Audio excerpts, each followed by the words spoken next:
reaction to Charlie Kirk's murder has stirred up a lot of anger on people on the right. Do you not think that what you said there was insensitive? Past lovers arc? No, I don't. I'm surprised because I was actually taking up for Charlie Kirk. I was taking up for him as someone who died a horrible, untimely death, and that there are people who are out here trying to capitalize off of his death. I don't think it's that much different than what his friend, who is his confirmed friend, Candace Owens, is saying about folks who are. See, look, I don't like this guy because he's lied countless times over and over again. But Candace Owens has been doing some wild stuff since Charlie died. And I don't know if she's entirely lost her mind or if if she knows what she's doing and she's just capitalizing on it. Either way, I just think it's distasteful. As you know, Piers, you've been a victim of this. Many of us have been a victim to this. You take a clip, you do a short clip that is out of context, and then you make it into something that you want it to be. To his point, I don't know why he's breaking up here, but to his point there, is he right that clips will get taken out of context? 100% right. Problem is, he seems to use those same clips when they're in his favor as evidence when they're out of context. So again, I am a lot more fact-based than I am anything. And that's bull. Let's be honest, boys. I could probably comb his entire YouTube channel and just find nothing but misinformation. Facts are on the left, and if you deem that being on the left, then so be it. I don't see myself as being a political figure or a figure who's on the left. It's interesting. It's interesting your characterization about facts, because I would argue the whole woke issue, the whole woke culture, and in particular, I would say the issue, for example, of trans athletes in women's sport, which is, to me, if you're talking about facts, it is something that most Americans looked at and went, you know what, this is ridiculous. How can you deny biological reality? I think they simply found an issue that they could capitalize on based on fear or, some perceived religious value or what have you. So I'm not going to sit here and demonize trans people, trans women or trans men, because I just don't. Here, this is what I'm going to say when it comes to trans people. Yeah, I agree. They should not be demonized. Okay. I don't think anybody should be demonized. That's how you get violence. Okay. So yeah, first of all, nobody should be freaking demonized. What I will say is no group should ever try to force you to conform to their beliefs neither, okay? I think we all can positively live together in peace and love and disagree with how we live without hating each other and wanting to hurt each other. I think that's a possibility. I mean, I see it all the time. But yeah, I don't think demonizing any group is the right way to do things. And that's what I don't like right now, what's happening. Like, for instance, Trump is talking about taking away guns from trans people specifically. That's a slippery slope. Don't do that, because what you're going to do if you do that is the moment Democrats seize power again, then what if they're going to be like, hey, we're going to take away guns from conservatives? You gave them permission to do that.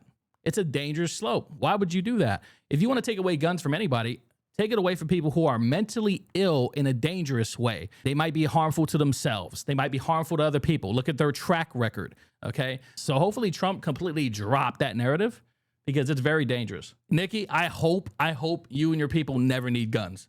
I hope your government is like good to you, never becomes tyrannical, because that's the whole reason why we have the right to bear arms. Governments become tyrannical. They have been. Historically, they have been. So I'm just hoping your government, for however long it exists, never becomes tyrannical. You've criticized the MAGA right for turning Charlie Kirk into a martyr. You said if a black man on the left went around saying what Kirk said, the right wouldn't consider him a hero. It's an interesting point. Let's take a listen. White women do not have brain processing power and are stealing jobs from black men.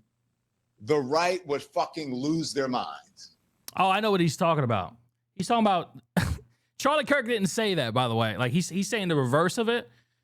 But I know what he's talking about. We've already debunked this on stream numerous times, because people will come in here and be like, oh, well, Charlie Kirk said that black women don't have the same brain capacity. I'm like, that's not what he said. Here's the clip.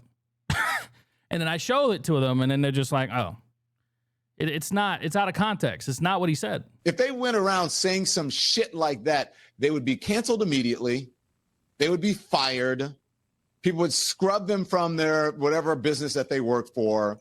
Or if they said, when I get on a plane and I see a white pilot, I'm like, damn, we're going to, I'm worried. It's interesting because I've seen that blow up a lot in the last few days. So I wonder if Piers Morgan is going to show the actual context of the clip. I can actually watch exactly what Charlie Kirk Where are you said. watching all this? I haven't seen any of this blow up that you're talking about. Oh, yeah, it's been everywhere. Everyone's been showing clips of Charlie Kirk all week on social media. I have not seen. See, this is why you got to have multiple accounts, chat.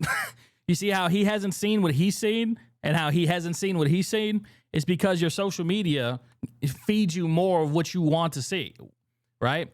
So that's why I have 2 X accounts. I have 6 YouTube channels, right? Each YouTube channel and each X account is dedicated to a different kind of news, a different kind of content, because the algorithms are going to keep showing you the same crap over and over again. So it's like, hey, all right, I got my right-wing news here. All right, let me go to my other X account. Let me get my left-wing news now, You can't formulate an educated opinion without, these algorithms are really screwing us over, aren't they? You really have to step out the box and do your own homework. It's a discussion that is prompted by the fact that Joy Reid, who you know well, had admitted she only got into Harvard because of DEI. So he said it all in the context of her revealing that. So my question is, you've cited that example of him just unilaterally saying black women don't have the brain processing power and so on. But when you actually watch the whole clip in context, that's not what he said. Call him out, Piers. Call him out. Look, I'm all for people pointing out, hypocrisies and calling the other side out for, misinformation, but you got to have the right information to do that. Don Lemon, this credits your credibility right here because you didn't do your due diligence, my guy.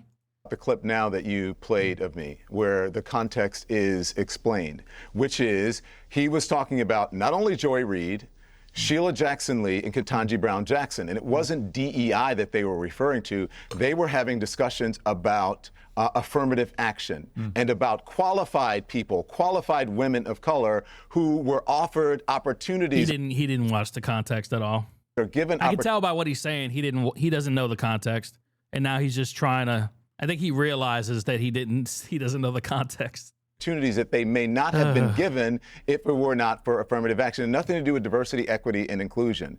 And so what he said, and I watched the clip, he said that what they were admitting to is that they were somehow a DEI hire and so on, and about brain processing power. I would suggest that you go back and when he said the brain processing power part, he was referring to in general, essentially insulting the individual, not the color of their skin. With Charlie Kirk's death, a lot of people on the left have come out gleefully celebrating.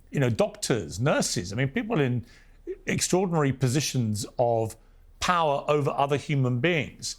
What should happen to those people? We know, and you know, Piers, that freedom of speech does come with consequences, and there are limits, there are limitations to freedom of speech. And if you funny that he says that when he's complaining that Kimmel got fired. You just said freedom of speech comes with consequences, but yet you're complaining that Kimmel got fired. You break the rules, their codes of conduct, then you have to suffer the circumstances. So look, I 100% unequivocally believe that no one should be celebrating anything, and if any of those people broke the rules of their employer, their codes of conduct, then they should be disciplined or fired if it warrants it. Do you agree? But I don't believe in canceling people.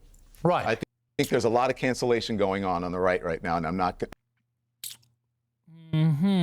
So all the people that you see right here are complaining that Jimmy Kimmel got canceled, right? They're calling it a violation of freedom of speech. This is them just a few years ago. You shouldn't be banned from one platform and not others for providing misinformation out there. There's no guarantee to free speech on misinformation or hate speech, and especially around our democracy. There are Americans who are engaged in this kind of propaganda, and whether they should be civilly or even in some cases criminally. Look, left or right, this is hypocrisy. Can we just agree there? Charged is something that would be a better deterrent. If people go to only one source and the source they go to is sick and, has an agenda and they're putting out disinformation, our First Amendment stands as a major block. It's really hard to govern today. This is a matter of corporate responsibility. Twitter should be held accountable and shut down that site. It is a matter of safety and corporate accountability. The First Amendment is not absolute. It does not protect any single thing anyone says. And there are limits, and that's important. And what this committee has been trying to do for the last year and a half is to chill the federal government from monitoring what is going on social media. When you look at what Tucker Carlson and some of these other folks on Fox do, it is very, very clearly incitement of violence. Very clearly incitement of violence. I believe that when it comes to broadcast television, like Fox News, these are subject to federal law, federal regulation in terms of what's allowed on air and what isn't. So my biggest concern is that your view has the First Amendment hamstringing the government in significant ways. Basically, Chad, they want to get rid of the First Amendment when they were in power, and that's the hypocrisy of it, because right now they're saying, oh, our First Amendment's being encroached upon, but they were just advocating for the same exact thing just a few years ago.